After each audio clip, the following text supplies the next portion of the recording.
Well, hello and welcome to another guest series episode of Yet I Will Rejoice. I am here with my friend Lexi, who works for Decision Point. And real quick, Lexi, do you just want to share a little bit about what you do in your role? Sure. Yeah. So basically, my role is called campus ministry staff or field staff. So a lot of meeting up with students, meeting up with youth pastors, and working them through how to reach their school with the gospel through what's called our 5 gospel challenges, and just all of the different things that come along with that.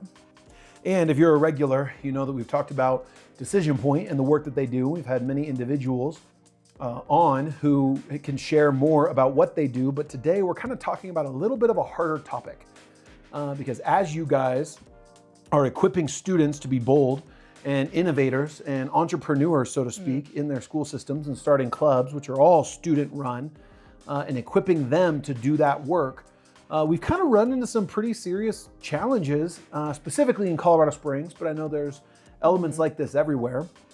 And I kind of just want to start by, just sharing one thing I do appreciate is in the United States of America, there's a freedom of religion. And what's crazy to me is every single time, students' rights are defended because they have rights. But what are some of the things that we've run into in Colorado Springs? And can you kind of share a little bit about some of those challenges where students' rights are being infringed upon in Colorado Springs? Yeah. So a lot of it comes down to freedom of speech in the Equal Access Act. That's kind of like the basis of everything that we are able to help students fight on. So it's a lot of passing out flyers, being able to have the same privileges as other clubs in their school, like maybe it's PA announcements or putting flyers on the wall or reserving a room or something like that.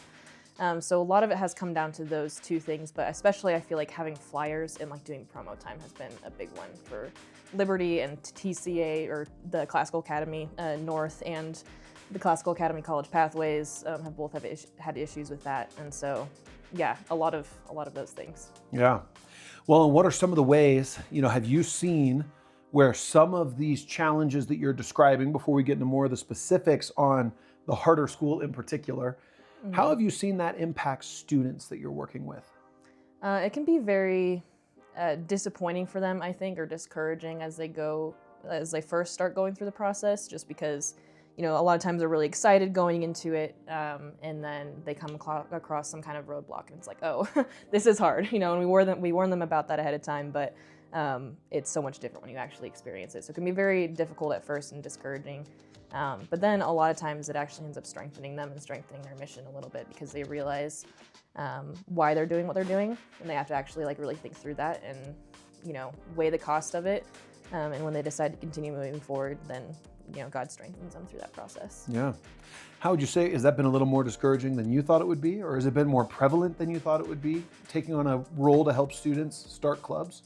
I guess so in some ways, mostly just because of some of the schools that I am working with. Like, some of them were like super easy to schools to be in at first, and then they've swung the other way. And then we have Liberty, who was super difficult at first, and I was getting into the position as that was kind of going down.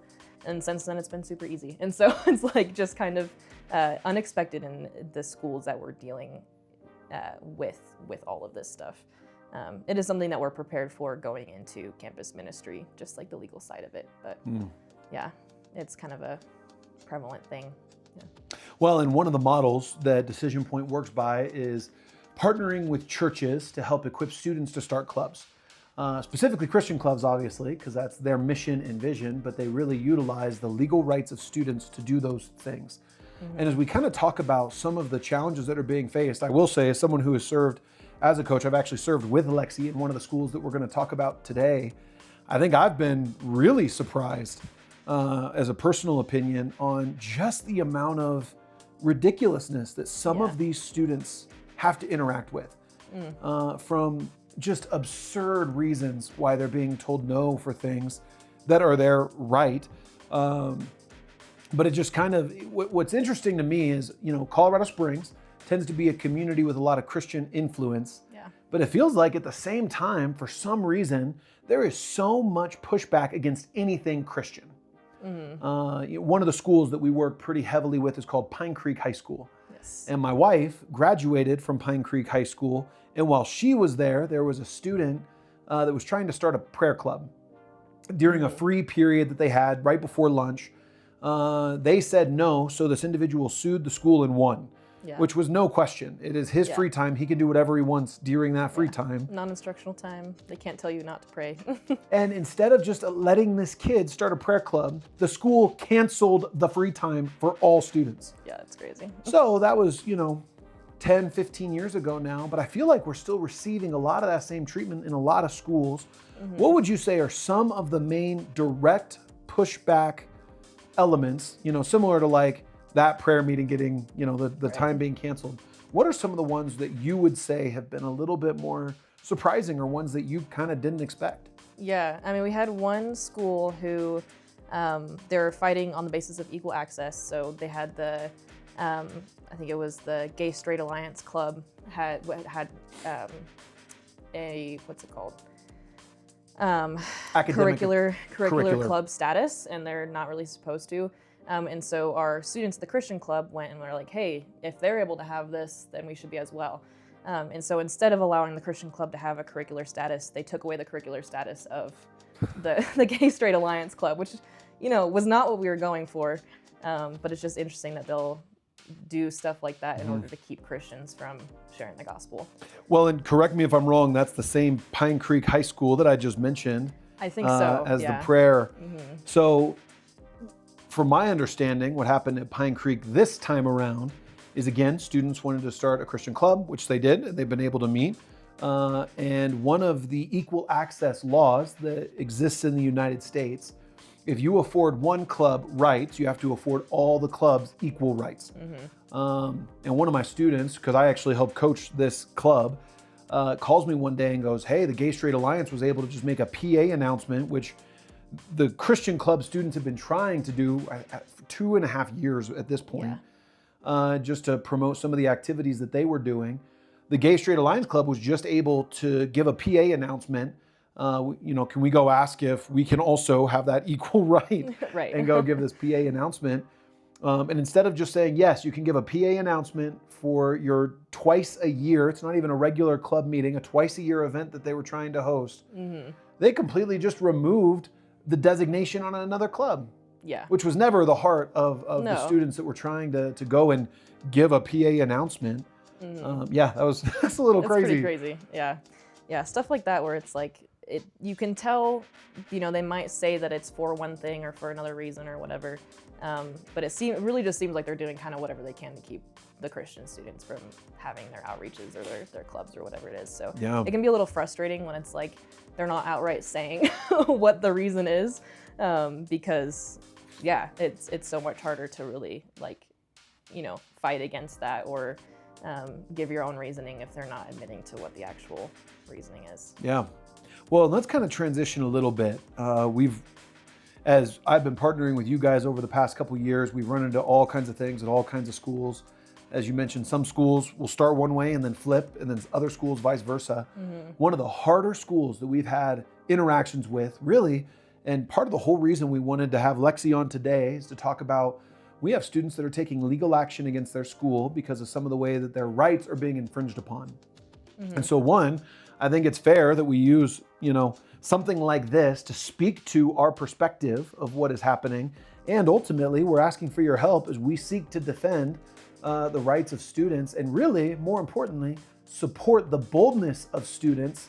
But let's kind of talk about a school called the Classical Academy in Colorado Springs. They have 2 campuses that exist. And for sake of ease, there's TCA North, which is kind of a traditional high school, and TCA College Pathways, which allows students to get college credit while in high school. Both of those schools have really just given us all kinds of issues. What has been some of your experience with what has happened, and specifically at TCA North? Why are we here talking about this, and what's going on with these students? Yeah, so basically, this was one of those clubs that they haven't had too many issues in the past. They had a few smaller things that came up throughout the last couple of years. I just took over leadership with them in the last school year. But they were able to have outreaches on campus. They were able to pass out flyers and that sort of thing, as far as I'm aware. And then just within the last school year, they've been shut down on pretty much all of that. So the school administration started saying, no, you can't pass out flyers. One of the reasons they gave for that is this flyer says Jesus changes everything, and that might be offensive to some parents. And it's like, that's not a good reason for you to say that you can't pass out flyers. That's because that's also under freedom of speech. That is, yes, freedom of speech, freedom of the press. It covers all of that. There have been specific, court cases that have said like you can't say that something, you can't restrict someone's freedom of speech because it might be offensive, because anything could be offensive, right? And so, yeah, that's one example. They stopped students from passing out flyers. They even threatened one of our students with some kind of repercussions. They were kind of vague about it, but basically said, you don't want to get in trouble in your last semester, so stop doing this. So they are threatening a student yeah. that is just trying to be innovative with and share a message with her classmates. Right. Yeah, and they were doing Wow. it during non-instructional time. They were holding the doors open, so it's not like they were obstructing the walkway or anything like that. So, yeah. Were they forcing flyers into people's hands? No, people by say they point don't of want threat? them. They're like, okay, have a nice day. Yeah, it's kind of crazy. Just, and something that I have been learning is, the difference between just an open forum and a limited forum, and how that all works. And schools are a limited public forum, and so there are ways that the school can restrict time, place, and manner of communication. Like you can't stand up in the middle of a class and say, "Come to my club," because that would be obstructing the school's ability to do what they're there for. But you can only restrict so much, and it has to be for a good reason. And this message might be offensive to people. It's not a good reason. Wow. So now this club at the Classical Academy is planning on taking legal action to defend their rights to be able to do these things. In particular, this individual you mentioned who's about to graduate has been leading very faithfully in this for 3 years. Yeah. And it feels like every single year there's a new thing that she gets attacked with, and we're actually going to be having her on the show here at some point soon. You can see the link in the description to her interview that we're going to have. Her name is Sylvie. But it feels like every single year they change something on her, and it does feel very targeted. It does. And it's hard for us to say specifically, hey, you give these other clubs rights that you don't give ours, because like the other clubs aren't trying to do a lot of the things that our students are trying to do, like hold big rally events and that sort of thing. But it does seem very pointed in some ways, of like, they're kind of going out of their way and making up rules. It seems like they keep citing this this district policy or school policy that's soon to come out, but hasn't yet. But it's been like the basis for all of these restrictions that they have been saying are in place. And so, yeah, it's kind of a mess. And I know our students are like feeling a little bit targeted. Well, and frustrating for them, because this is another school that I've helped coach for the past, 2 years now. And as I've kind of just a couple things that I've noticed of the changes, it was crazy. All of 2 years ago, we would meet at the school before school with students. We're several of us as the coaches, and that was the best time that we could meet with them. So we met with them in the cafeteria. We were guests at the school. Yeah, this time last year I was doing that with you guys when I was training. I was going to say, I think it was just last year. Yeah. Well, this year we went, and one of the rules that the school has been enforcing, and this is their right to do this, and I have no problem with this rule in particular. This is not one that we're really fighting. Yeah. They've asked that each of the club events is student-led, which is the entire model of what Decision we're trying Point. to do. The only reason we're there is to love and support. Well, part of what these clubs are encouraged to do is twice a year is hold an outreach where they get to share what they believe in the gospel message with their classmates. They don't make anybody come. The school doesn't make anybody come. Nope. They plan a week-long or 3-day-long event during lunch in the gym or a classroom, and they seek to invite their friends. And so some of the ways they can invite is by handing out flyers, is by putting up posters. And one of the very first things that this individual, Sylvie, was having to fight for was putting up flyers. Yeah, not even putting up flyers, passing out flyers. And I think both. Because I remember getting a phone call where she was like, well, they told me I couldn't hand up flyers, but there's a flyer in the bathroom for the anime club. Yeah. And by no means do I want the anime club to not have a flyer. Yeah. But if the anime club is able to have a poster on the wall, the Christian club should also be able to have a poster on the wall. So she had to fight for almost an entire year just to put up posters and hand out flyers. And then finally, after a lot of emails, there was some legal advice that was given at that time she was given permission to hand out flyers, only to then the next outreach that she had planned, they went, they printed out all these flyers, they start handing them out to their peers, and they were told again that they couldn't hand out these flyers. Yeah. And that's just so discouraging, especially when, kind of a minor side plot thing, if you want to call it that. I'm actually an alumni of this school. And being an alumni, it's a classical education where they're trying to seek to develop citizens that are well-rounded. Well, why on earth are you taking your innovative, you're influential, you're seeking to help others and meet the needs of other students, and why are you infringing not only on their legal rights, which, by the way, any civics class will teach you what your legal rights are, including the civics class at the Classical Academy. And now you're going to go and you're going to purposefully obstruct their civil rights within the United States. But then you're also going to stifle their innovation. That one doesn't make sense to me. As someone who was very blessed by the education that I got at this institution, what in the world? Can you kind of speak to that as to why you think it's important that students have the freedom and innovation? Yeah, I mean, we see it so often, even just like in the ministry, of students coming up with new ways to be able to get the gospel out. And I think this is specifically talking about, to the gospel message and that sort of thing. But God gives us all, different creative ideas and creative abilities, and being able to express those helps us to grow as leaders. It helps us to grow as people. It helps us even just to learn how to lead and step out in boldness. And if TCA's goal is to form leaders who are able to do that, then it doesn't make sense that they're stifling that at all. And so, I think it is interesting. I think, obviously God can still grow them through it, but the school is not helping them in that process by shutting them down on everything. Wow. Well, fortunately, this young lady and her team, they're definitely individuals that I think are going to remain faithful and seeking to be good leaders, even if it's being stifled by their community currently. One thing that really surprised me a lot, just kind of some of our recent experience, you were there this day too. Historically, there was no issue in adults coming and supporting in the outreach. We'd come and hand out candy or help, just be present. And especially, being an alumni, I'd go and see a lot of my friends who are now teachers, and it was, really kind of a special thing, and never had any issues. I don't see it as any different, nor does anyone really that I've come across see it as any different than an alumni serving and volunteering at the school in other ways, right? Let alone in a way that directly impacts students.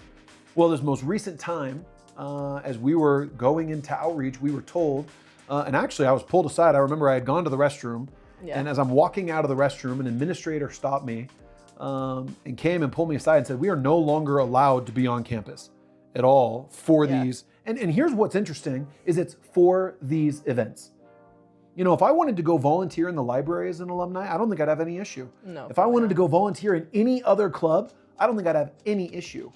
We had just spent the entire previous year, every Monday morning before school, being on campus, working with these students. And then all of a sudden, out of nowhere, it felt like, because it was out of nowhere, we were then told we're not allowed to be on campus for this event, and adults aren't even allowed to be present for these outreach events. Fortunately, these students, again, we're seeking to help them to grow in innovation, to grow in their leadership skills.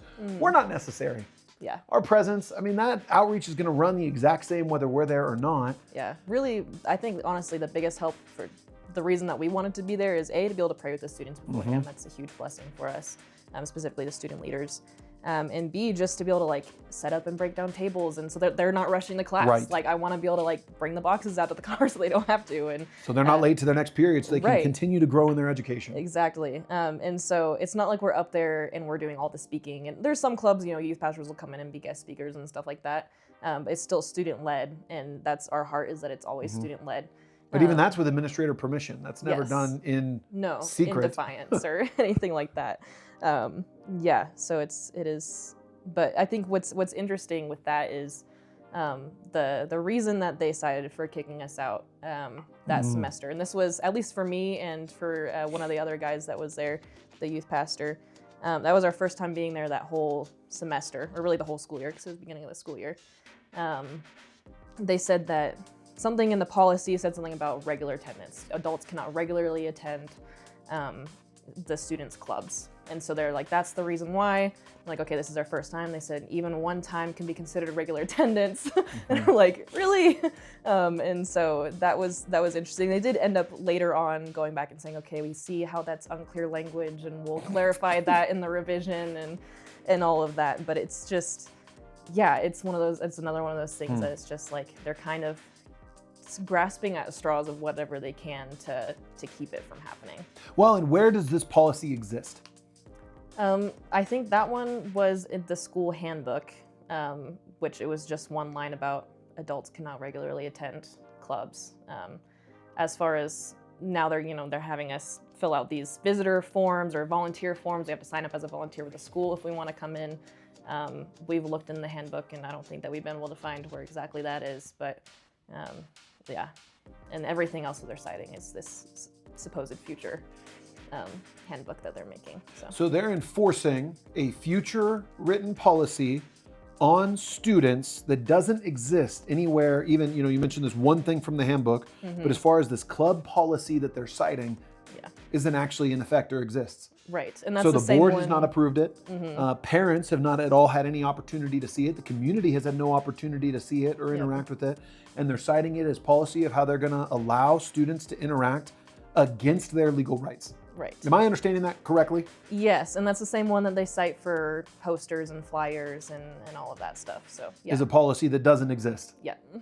So, and it's just, we could sit here all day and just talk about the weird things, one after another, that these poor students have had to go through.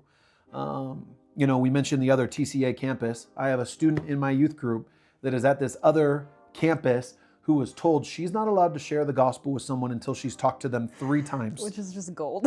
And that's illegal. That is literally illegal. Now, again, they can tell you can't stand up in class and declare that Jesus is king during instructional hours, which Jesus is very much so king. But you cannot tell a student that they cannot share their worldview to their peers. No. That is quite legitimately completely against, First Amendment, yeah. And every single time the courts side with students on these issues. Yeah. Here in Colorado Springs just recently, totally unrelated to either of us, there was a girl from Rampart High School, which is in the same district. All of these schools that we've talked about so far are in the same district, which is crazy. So she's at Rampart High School. She wants to use Christian art within her senior spot. They told her no, so she sued and won. Yeah. I know that's kind of a landmark thing. It's not even landmark. This every single time a school entity seeks to infringe on a student's rights, they lose. Yeah, well, and it's because all of this, like for the parking spot, it's because it was content based. So with the whole communication restrictions thing, they can restrict time, place, and manner, but they can't restrict content. So if they're allowing all the other the senior students to paint their parking lots, they can't tell this student that she can't have a specific kind of content. They can make arguments for some things, like if it had crude language or something like that in it. But as far as religion, that's a big no-no. They're not allowed to do that. And yeah, it's just, it kind of boggles your mind a little bit of you can't see this playing out in court, how this is gonna go. This is a very clear obstruction of the students' rights. And yeah. It seems to us so clear of you're not gonna win this court case. And yet they just keep doing it. So, well, what I've been encouraging these students throughout my time walking with them in these things, as much as I appreciate our rights, anyone who spends 5 minutes on the show knows that I'm not a Constitution first, give me my rights kind of guy. Yeah. In fact, what I've been encouraging our students is from Acts chapter 4. When they're facing persecution and unfair threats because of their faith, which I would say Sylvie has faced unfair threats because of what she is trying to do in her faith. And this is a verse that I've read multiple times in conversations that I've had, but right after Peter and John preach in the temple, the name of Jesus, and then they're arrested and beaten for their faith. And they come back and they're told never to again speak in the name of Jesus. And they say, well, it's better for us to obey God rather than men. They're let go because, it'd be illegal for the Jews at that time under Roman rule to kill them, which they very much so would like to do. Yeah. And chapter 4, verse 23, and being let go, they went to their own companions and reported all that the chief priests and elders had said to them. So when they had heard that, they raised their voice to God and with one accord and said, Lord, you are God, who made heaven and earth and sea and all that is in them, who by the mouth of your servant David have said, why did the nations rage and the people plot vain things? The kings of the earth took their stand, and the rulers were gathered together against the Lord and against his Christ. For truly against your holy servant Jesus, whom you anointed, both Herod and Pontius Pilate, with the Gentiles and the people of Israel were gathered together to do whatever your hand and your purpose determined before to be done.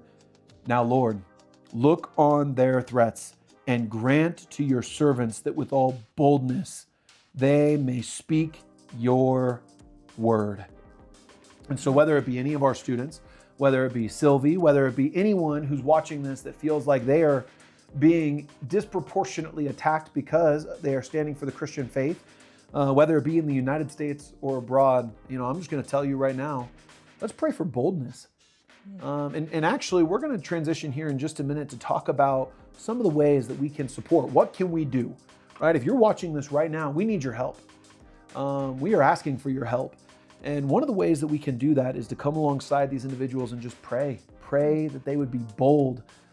Because right now, some of these students, and we don't need to go into a lot of detail necessarily, but these students are planning on taking legal action to defend, again, their constitutional rights in these things. And that's scary. Yeah. They are really stepping out on faith. And if they are stepping out in this, very public stance and utilizing these resources that exist and that are available, well, the least we can do as a church is come alongside of them and support them in this way in praying for boldness. But Lexi, let's talk about that a little bit. What does this legal action look like that the TCA students are seeking to take? Yeah, so it's going to be a long process, probably over the next 6 months to a year. So it's going to be a whole thing, and it could go a couple of ways. It could. They're planning to essentially go to court with the school, and they'll have the whole process that leads up to that. So once the school gets served, they could say, okay, we're serious about this. Never mind. We'll let the students do what they're asking. And hopefully if they go forward in that direction, then that would continue to have doors open throughout the next semesters and for future student leaders and all of that. That's the hope. Unfortunately, a lot of times stuff like that doesn't seem to stick as long as more serious action does. So we're looking potentially at, they'll go forward and do, I'm forgetting the terms, but they'll have a few different things along the way and gather all the information and then potentially just, take it to court. And Sylvie will be kind of the main one leading the way in that, but also some of the other student leaders. They'll be, their parents will be representing them because they're not 18 yet. But they'll also be testifying to some of the ways that the school has been limiting their rights. And the reason why the other students need to be involved is because when Sylvie graduates, if she doesn't have anyone else to kind of take that baton, then they'll be like, well, it doesn't matter anymore, does it? And it's not gonna go to court. And so, yeah, just really kind of right now we're just preparing for that, for whatever that next step looks like, and hoping for, praying for doors to open through it, whatever that looks like. Yeah. Well, now a very natural question that comes up is, what can we do?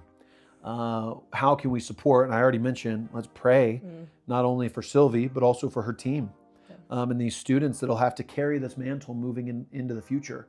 I would say if you're someone from TCA, let's say you're an administrator that's involved with this or a board member that's involved with this, I'd encourage you to just recognize, one, the law has never been on your side in the United States of America on this issue. And ultimately, again, hear a plea from an alumni, someone who was so blessed by the liberal arts education that existed, that I graduated with. Part of the reason that I felt so equipped by TCA was because I was trained to be a leader in my community. So if we want that, if we want that legacy to continue, we have to equip students to lead, to be innovative, to seek to influence their peers through dialogue, through civility. And most of the actions that are being taken right now do not promote or model exactly what TCA claims to seek to want to achieve. And so I would encourage you to change course. If you are a parent of a TCA student, recognize what's happening right now and recognize that whether it be the Christian club, whether it be the gay lesbian alliance club, whether it be the anime club, that this doesn't necessarily have to be isolated to Christians. Yeah. Yes, very much so. We recognize the disproportionate nature in which Christian clubs are targeted. Good, bad, or indifferent, that just tends to be pretty universal. But ultimately, we're hoping that all clubs would be able to receive the same rights and afforded the same privileges, and that Christian clubs would be no different in that. That is kind of a simple ask. I don't think that's too much to ask for. And so if you're a parent of a TCA child, or if you're an alumni like me, reach out to the school, reach out to the board, go to a board meeting and speak about these things that exist. For most of you that are going to watch this that have nothing to do with TCA and still would like to be involved, reach out to your own school board. Be involved in your school's school board. Even we mentioned some of the issues that we've had at District 20. Yeah. Just a little bit of history in our community. About 4 years ago now, District 20 was kind of, at least in Colorado Springs terms, becoming very progressively liberal. And there were some parents who recognized, we don't necessarily like the direction that this is going. We don't like the stifling of clubs. We don't like the criteria that's being taught, and we don't like the way that the school board is, limiting the rights of parents in raising their children. So they stood up and they ran for school board. They got the word out that, hey, this is what's going on in our community. We need to vote in this. And the entire, at one point they thought they'd be able to switch 80%, 70, 80% of the seats that existed in D20. In that election, they flipped every single seat. It was just people that were willing to have the boldness to recognize that these things matter in our communities, and in your community, these things matter. You live in a region with a school board that you can either run for school board or you can be involved in what's going on with your school board. And lastly, a way that you can be involved is you can reach out to your congressman. One of the issues that we had at one of our schools called Liberty High School, again in D20, we actually, through some connections that we interact with, had actually reached out to the federal government. And the federal government sent a letter to School District 20 telling them they could not infringe on rights. Now, the school board had flipped. However, many of the administrators that had been in place by the previous school board were causing a lot of these issues, again, against Christian clubs. And so that allowed D20 to then have some authority to go and encourage these schools to do the right thing per their legal rights. And in all the schools but these two, correct me if I'm wrong, that you've been involved with, they've all pulled a 180 since the sending of that letter. Is that a fair statement? From what I can tell, yes. And part of it might be, I know a lot of times charter schools tend to be, just throughout all the districts, they have, I think it's because they're only like partially government funded, and so they kind of think, we can kind of do what we want in a lot of ways, which is not the case. They're still government funded. Yeah. Well, and in Colorado Springs, charter schools have a unique culture. But ultimately, for those of you that have no idea what a charter school is, they just receive a special charter, that's where the name comes from the school district, where they have some autonomy from the district, but they're still under federal law. So yes, they have some freedom, and actually that's one of the main reasons I loved TCA.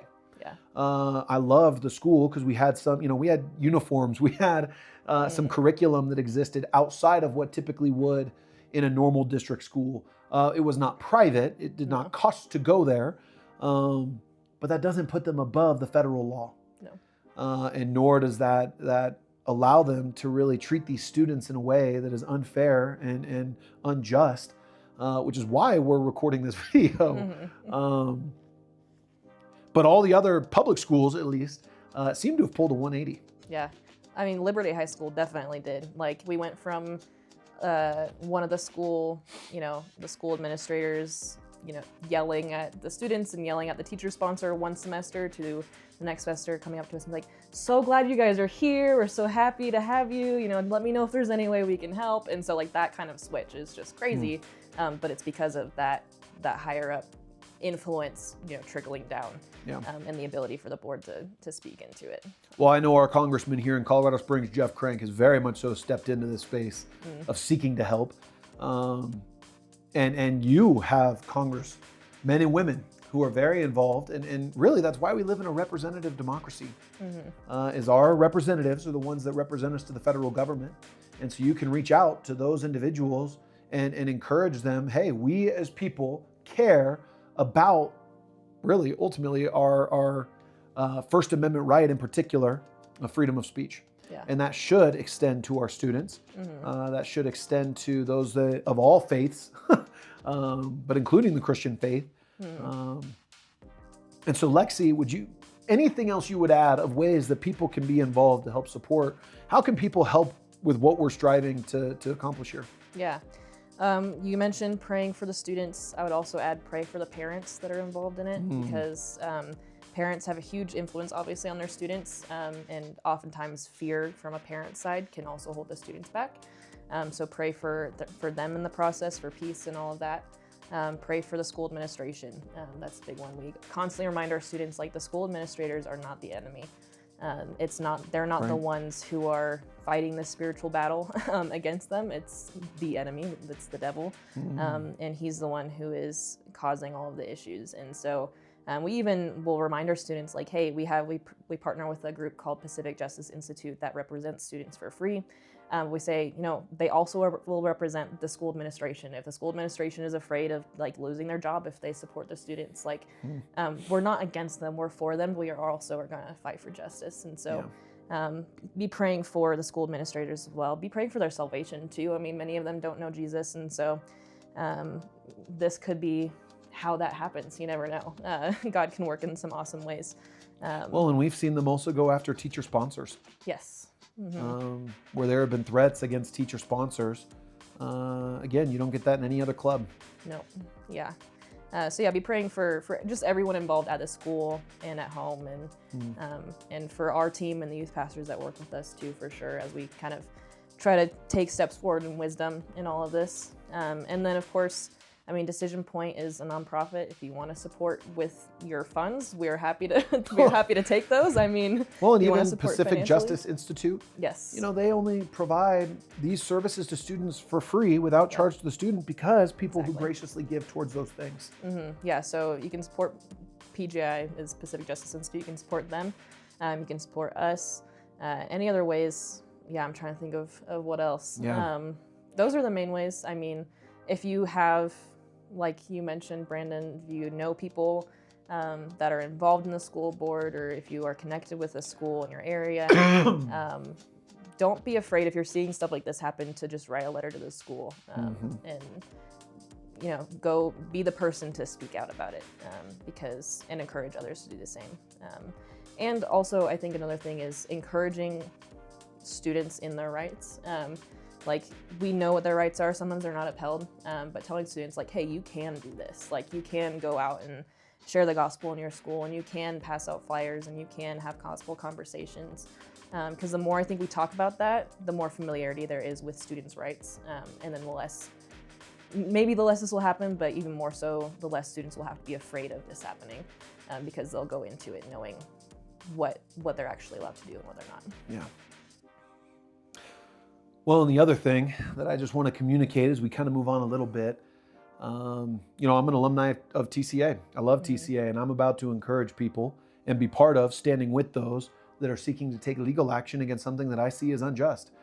I have no desire to do that. I have no desire that these students have to take legal action. I have a desire that their legal rights are upheld.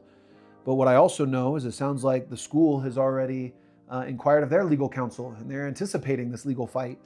And in which case, I'm going to encourage my students to continue to stand, not only for their rights, but on the truth of the gospel.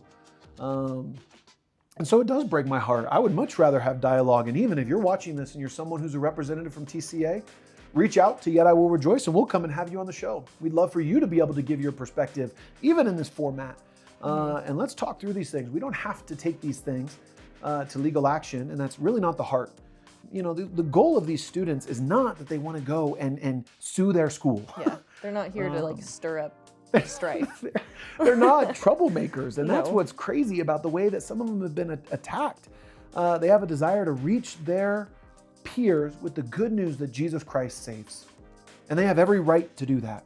Beyond that, there's no hidden agenda or secret thing that they're trying to strive for. No. So as much as, even videos like this, my desire is not to speak ill of a school that I was very blessed by. However, we have to bring to the attention, one of the ways to be involved, right, is to bring attention things that are unjust. We have to bring to the attention of others what is going on with these students and how they can help. And so, again, I encourage you to be involved in your community. And again, Lexi, I do just want to say, anything else you would like to share? Anything else that's on your heart that you want to, tell the people who are watching of what's on your heart? It's a great question. I was just thinking, actually, as you were talking about Paul and how he had to go before the council and the different, judicial systems that he was in when he was in prison wrongfully, and how the gospel is spread through that. But yeah, just pray that the gospel is spread more through this. Even if it's, spread to the judge or whoever is, in the court on the day of the court case, if it goes to that. And that would be my heart for this, is that this doesn't hinder the gospel at all, but it actually makes it go out more, and maybe in ways that we wouldn't expect it to. Well, and correct me if I'm wrong, one of the schools that had issues with clubs outside of the school district, they actually, very quick synopsis, they were so worried about the gospel message and parents being upset that they actually sent an email with the gospel message to all of the parents to let them know this is what would be talked about at this outreach that your students have the ability to go to if they choose to. So all of the parents in the entire school received the gospel message. Is that Yeah. So basically the students asked, can we do this? This is the message that we're going to be sharing. And the school administrator was like, oh, I don't know about that. Like, I don't want parents to, be upset that we didn't warn them. And he's like, the student said, what if we send an email out, like, to all the parents with the gospel message in it? And he's like, yeah, I think that could work. So stuff like that, where it's like, yeah, that's great. That's a great solution. Let's send it to everyone. We are perfectly happy to do that. So yeah, who knows what God can do. Well, and we'll see how God continues to work in this situation. Again, we thank you for watching. Share this video with someone who cares about what's going on in their community, whether it be in Colorado Springs or beyond. This is something, we very strongly believe this is something that it needs to be shared. So share this video, and Lexi, thank you for being here today. It's not a fun topic and not something that we like to be involved in. If it were up to us, our students wouldn't have to fight for their rights. They would just be able to exercise their rights. Right. But we're going to stand by them in boldness, both for the gospel and in the cases like Paul had to, where we need to appeal to Caesar, we will appeal to Caesar. Yes. Just like Paul said himself, for I am not ashamed of the gospel of Christ, for it is the power of God unto salvation to everyone who believes. And that's the message that these students are trying to share with their peers, that there's a message that saves everyone. Anyone who believes will be saved through the work of Jesus Christ. And that is ultimately the message that these students are trying to share with their peers. And I don't want to also miss the fact that we've seen hundreds of people in our community come to saving faith in Jesus Christ. Yes.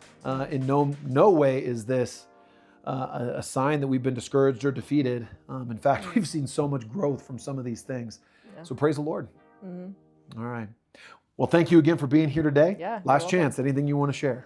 I don't think so. No. All right. Reach out with anything that you have, questions that you have. In the links below, we have resources for how to start a club in your school. If you're a student who's watching that would like to start a club in your school, if you're a student who has started a club in your school, there are links available. If you're receiving legal challenges of legal free representation provided by Pacific Justice Institute. And thank you again for watching and sharing this video. Yeah. Thank you. Thank you for watching today's episode. If you were blessed by the episode, would you subscribe to our channel? Also, interact with us in the comments. If you have a question, feel free to ask us in the comments, or we also have a forum at our website at yetiwillrejoice.org. Also, like the video, because you should.